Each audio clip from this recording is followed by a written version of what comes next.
नमस्कार दोस्तों, स्वागत है आप सभी का हमारे चैनल भक्ति ज्ञान में।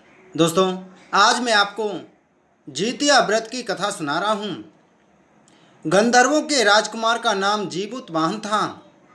वे बड़े उदार और परोपकारी थे।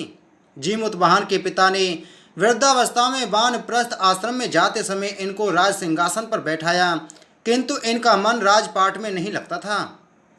वे राज का भार अपने भाइयों पर छोड़कर स्वयं वन में पिता की सेवा करने चली गईं। वहीं पर उनका मलयवती नामक राजकन्या से विवाह हो गया। एक दिन जब वह वन में भ्रमण करते हुए जीमूतवाहन काफ़ी आगे चले गए, तब उन्हें एक वृद्धा विलाप करते हुए दिखी। इनके पूछने पर वृद्धा ने रोते हुए बताया, मैं नागवंश की स्त्री हूँ और मुझे एक ही पुत्र है। पक्षी राज गरुड़ के समक्ष नागों ने उन्हें प्रतिदिन भक्षण करने हेतु एक नाग सौंपने की प्रतिज्ञा की हुई है। आज मेरे पुत्र शंखचूर्ण की बलि का दिन है। जीमूतवाहन ने वृद्धा को आश्वस्त करते हुए कहा, डरो मत, मैं तुम्हारे पुत्र के प्राणों की रक्षा करूंगा। आज उसके बजाय मैं स्वयं अपने आप को उसके लाल कपड़े में ढककर वधशिला पर लेटूंगा। इतना कहकर जीमूतवाहन ने शंखचूर्ण के हाथ से लाल कपड़ा ले लिया और वे उसे लपेटकर गरुड़ को बलि देने के लिए चुनी गई वधशिला पर लेट गए। नियत समय पर गरुड़ बड़े वेग से आए और वे लाल कपड़े में ढके जीमूतवाहन को पंजे में दबोचकर पहाड़ के शिखर पर जाकर बैठ गए। अपने चंगुल में गिरफ्तार प्राणी की आंख में आंसू और मुंह से आहार निकलता न देखकर गरुड़ जी बड़े आश्चर्य में पड़ गए। उन्होंने जीमूतवाहन से उनका परिचय पूछा। जीमूतवाहन ने सारा किस्सा कह सुनाया। गरुड़ जी उनकी बहादुरी और दूसरे की प्राण रक्षा करने में स्वयं का बलिदान देने की हिम्मत से बहुत प्रभावित हुए। प्रसन्न होकर गरुड़ जी ने उनको जीवन दान दे दिया तथा नागों की बलि न लेने का भी वरदान दे दिया। इस प्रकार जीमूतवाहन के अदम्य साहस से नाग जाति की रक्षा हुई और तब से पुत्र की सुरक्षा हेतु जीमूतवाहन की पूजा की प्रथा शुरू हो गई।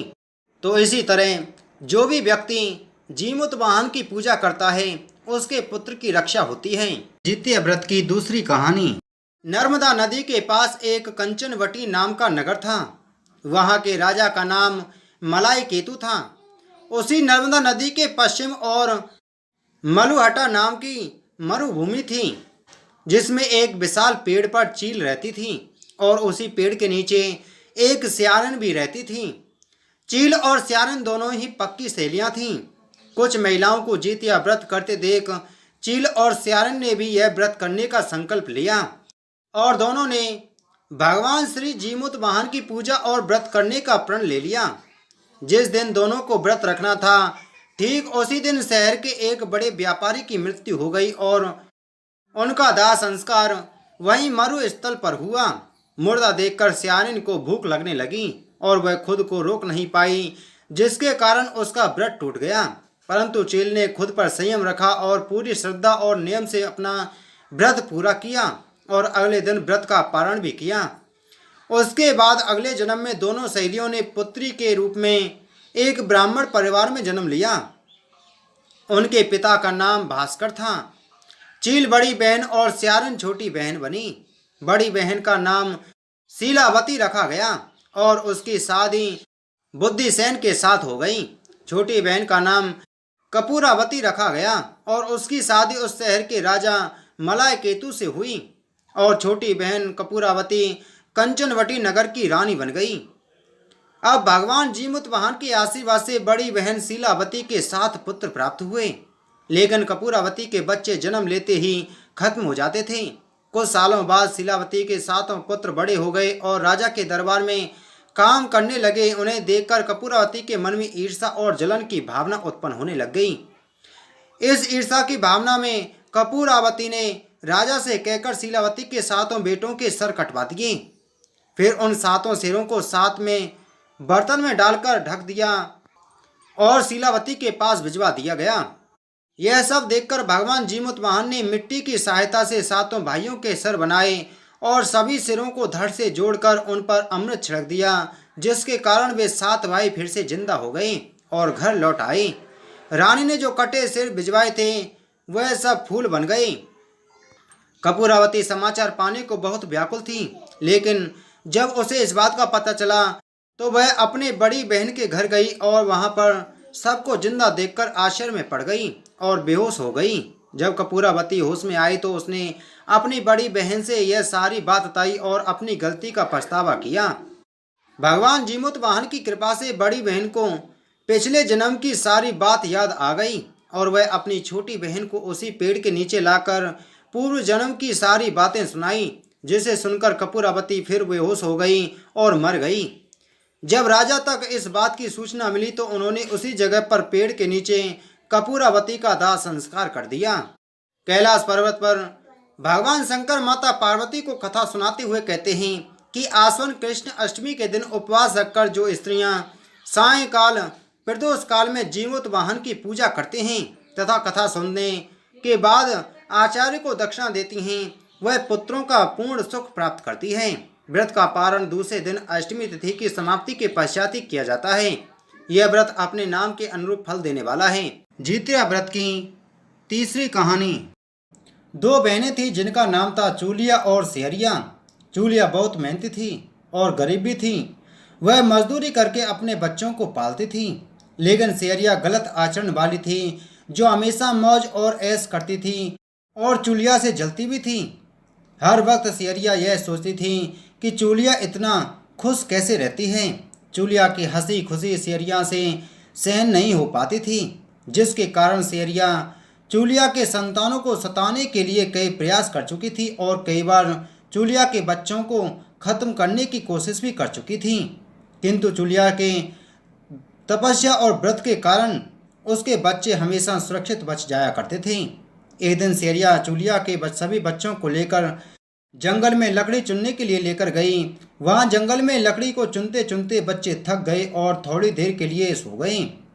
बच्चों को सोते हुए सिहरिया ने सभी बच्चों का सिर काट दिया और टोकरी में रखकर वापस घर आ गई और चूलिया को वह टोकरी भेंट दे दी और कहा कि दीदी, इसमें जंगल से आपके लिए नारियल लाई हूँ, बच्चों को खिला देना। चूलिया ने उस टोकरी को उठाकर देखा नहीं और किनारे में रख दिया और अपने बच्चों की प्रतीक्षा करने लगी। जब शाम से रात हो गई और बच्चे वापस नहीं आए तो वह बहुत परेशान हो गई। बड़े ही करुणा स्वर में जोर जोर से रोने लग गई। करुणा भरी स्वर को शंकर पार्वती जी से रहा नहीं गया और उन्होंने महादेव से कहा कि हे प्रभु, कोई दुखियारी बहुत रो रही है, उसके रोने में बहुत दर्द छिपा हुआ है, मुझसे बर्दाश्त नहीं हो पा रहा है, हमें चलकर देखना चाहिए कि कौन रो रहा है और क्यों रो रहा है। तब इस बात पर महादेव जी ने कहा कि यह मृत्युलोक है और यहाँ पर यह सारी साधारण सी बात है, लेकिन पार्वती के हट के कारण महादेव उनके सामने झुक गए और चूलिया के पास जाकर उसके रोने का कारण पूछने लगी। महादेव जी के पूछने पर चूलिया ने अपने रोने का कारण विस्तार से बता दिया।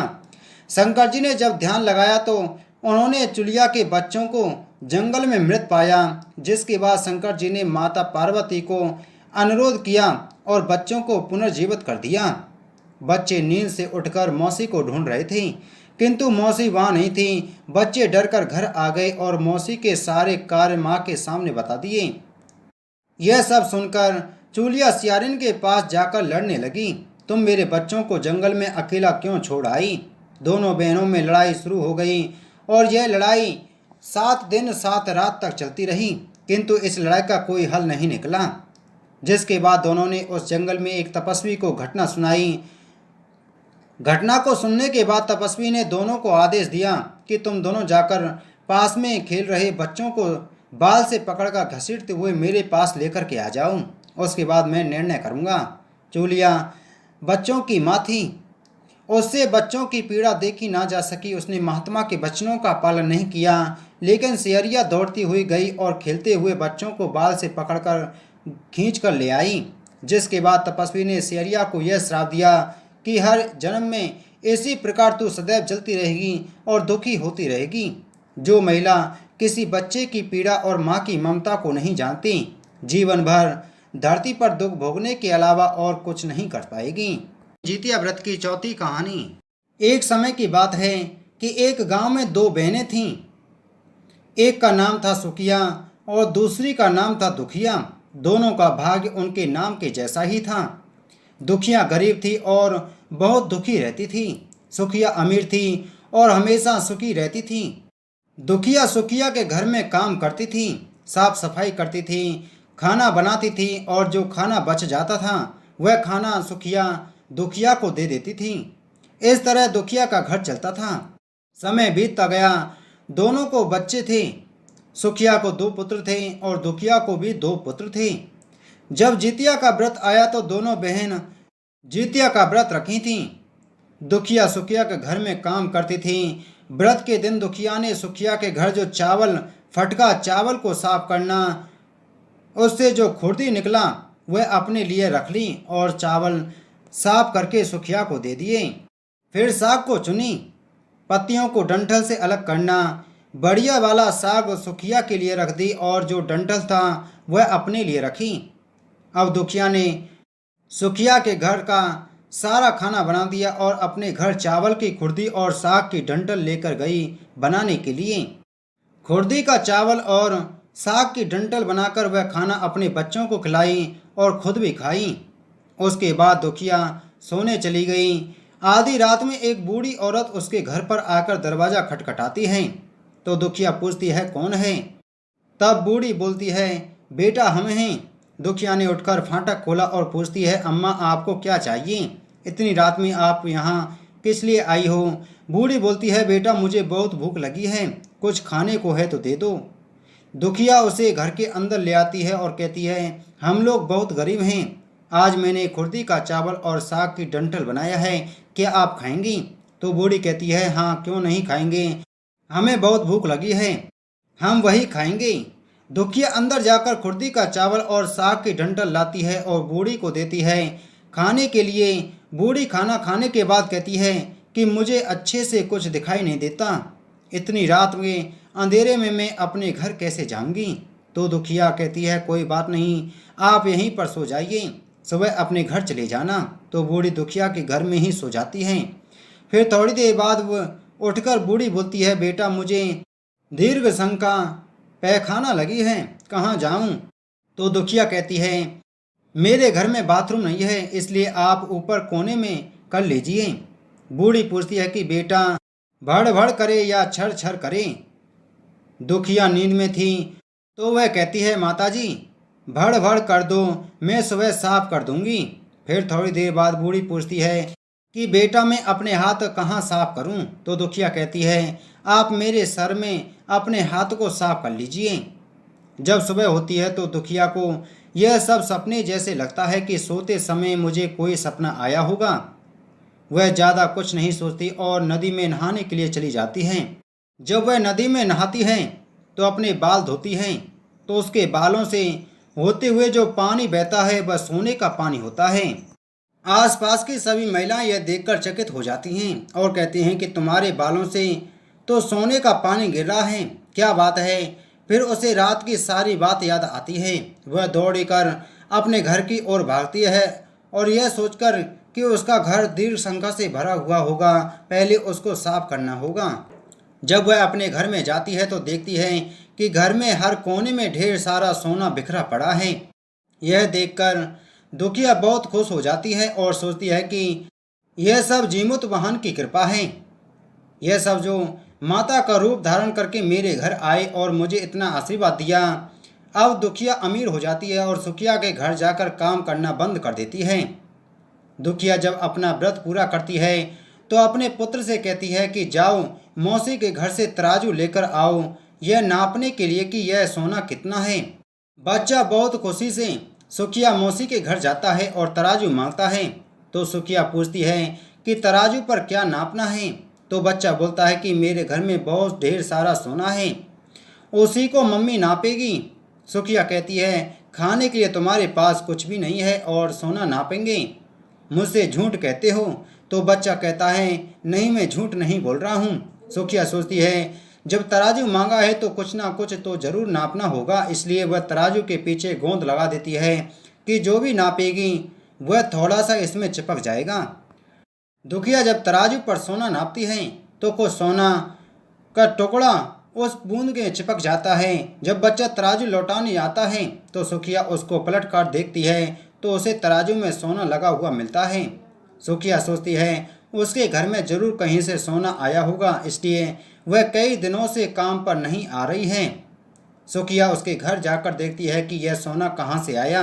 जब सुखिया दुखिया के पास जाकर पूछती है कि तुम्हारे पास कहाँ से इतना सोना आया कि तुम तराजू मंगाई नापने के लिए, तो दुखिया उस रात की सारी कहानी अपनी बहन सुखिया को बताती है। दुखिया का मन एकदम सच्चा था, इसलिए वह सब कुछ बता दी। लेकिन सुखिया के मन में लालच आने लगा कि दुखिया के पास हमसे भी ज़्यादा धन आ गया। अब अगले जितिया में मैं भी खुर्दी का चावल और साग की डंठल बनाऊंगी।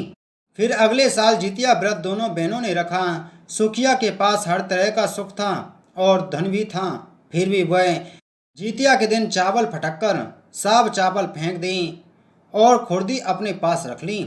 साग को तोड़कर पत्तियां फेंक दी और डंठल अपने पास रख ली और वही बनाई। खा पीकर पूजा पाठ करके सोने चली गई। फिर आधी रात में उसके घर में भी बूढ़ी आई और दरवाजा खटखटाती है। सुखिया उसका इंतजार कर ही रही होती है। वह तुरंत दरवाजा खोलकर बूढ़ी को अपने घर के अंदर ले आती है। बूढ़ी बोलती है कि मुझे बहुत भूख लगी है, कुछ खाने को दे दो। तो सुखिया कहती है मैंने खुर्दी का चावल और डंठल का साग बनाया है। बूढ़ी बोलती है कोई बात नहीं, मैं खाऊंगी। तो सुखिया परोस देती है। वह खाना खाने के लिए और सोने चली जाती है। बूढ़ी बोलती है मैं घर नहीं जा सकती, मुझे दिखाई नहीं देता। तो सुखिया कहती है कोई बात नहीं, आप यहीं सो जाओ। थोड़ी देर बाद बूढ़ी फिर बोलती है कि मुझे दीर्घ संग का पैखाना लगी है, कहाँ करूँ। तो सुखिया कहती है कहीं कोने में कर लीजिए। फिर थोड़ी देर बाद बूढ़ी पूछती है कि भड़बड़ करके या छरछर। इस पर सुखिया को याद नहीं आता है कि दुखिया ने क्या बोला था। तो सुखिया बोली माँ छरछर कर दीजिए। फिर बूढ़ी पूछती है कि बेटा मैं अपने हाथ कहाँ साफ करूँ। सुखिया कहती है मेरे सर में साफ कर लीजिए। बूढ़ी अपना हाथ सुखिया के सर में साफ कर लेती है। जब सुखिया सुबह उठती है तो उसका पूरा घर गंदगी से भरा पड़ा होता है और उसके बाल में भी बहुत गंदगी लगी होती है। यह सब देखकर सुखिया बहुत दुखी हो जाती है और उसे बहुत गुस्सा भी आता है। वह अपनी बहन दुखिया को बुलाती है और उसको गुस्सा करती है कि तुमने मुझसे झूठ कहा और मेरा पूरा घर गंदगी से भरवा दिया। तो दुखिया पूछती है कि तुमने क्या कहा था, भड़बड़ या छरछर। तो सुखिया कहती है मैंने तो छरछर बोली। तो दुखिया कहती है यहीं पर तो तुमने गलती करी और तुम्हारे पास तो सब कुछ था, किसी भी चीज़ की कमी नहीं थी, फिर भी तुमने लालच किया। मेरे पास तो कुछ भी नहीं था, तुम्हारे पास तो सब कुछ था। तुम्हारे घर जीत मन बाबा जीमुत बहान भेष बदल कर आए, लेकिन फिर भी तुमने उन्हें अच्छा खाना नहीं परोसा। मेरे पास तो कुछ नहीं था, इसलिए मैंने उन्हें खुर्दी का चावल और साग का डंठल परोसा था। तुमने अपने घर आए भगवान का अपमान किया है। सब कुछ रहते हुए भी तुमने साग और भात खिलाया। तुम्हारे पास सब कुछ होते हुए भी तुमने लालच नहीं करना चाहिए, इसलिए तुम्हारे साथ बुरा हुआ। जितिया व्रत की 5वीं कथा। महाभारत के युद्ध में जब अश्वत्थामा अपने पिता की मृत्यु से बहुत दुखी थी और अपने पिता की मृत्यु का बदला लेना चाहते थे, जिसके कारण वह पांडवों की शिविर में घुस गए। शिविर में उस समय 5 लोग सो रहे थे, जिसके कारण अश्वत्थामा ने उनको पांडव समझकर खत्म कर दिया। यह माना गया कि सभी पुत्र द्रौपदी के 5 पुत्र थे। जिसके बाद अर्जुन ने अश्वत्थामा को बंदी बना लिया और उनके दिव्य मणि भी छीन ली, जिसके कारण अश्वत्थामा ने क्रोध में आकर अभिमन्यु की पत्नी के गर्भ में पल रहे शिशु को भी ब्रह्मास्त्र के जरिए मार डाला। जिसके बाद भगवान श्री कृष्ण ने अपने सारे पुण्य का फल उत्तरा की अजन्मी संतान को दिया और गर्भ में पल रहे शिशु को पुनः जीवित कर दिया। श्री कृष्ण की कृपा से इस पुत्र का नाम जीवित पुत्र का नाम रख दिया गया। तब से लेकर आज तक संतान की लंबी उम्र के लिए और उनकी मंगल कामना के लिए हर साल माताएं जितिया व्रत या जीवित पुत्र का व्रत रखती हैं और परंपरा के साथ उन्हें पूरा भी करती हैं। तो दोस्तों, उम्मीद है आपको यह कहानियाँ अच्छी लगी होंगी। तो वीडियो को लाइक करें, वीडियो को ज़्यादा से ज़्यादा शेयर करें। अगर आप हमारे चैनल पर पहली बार आए हैं तो चैनल को सब्सक्राइब कर बगल में घंटी के बटन को जरूर दबाएं। जय श्री कृष्ण।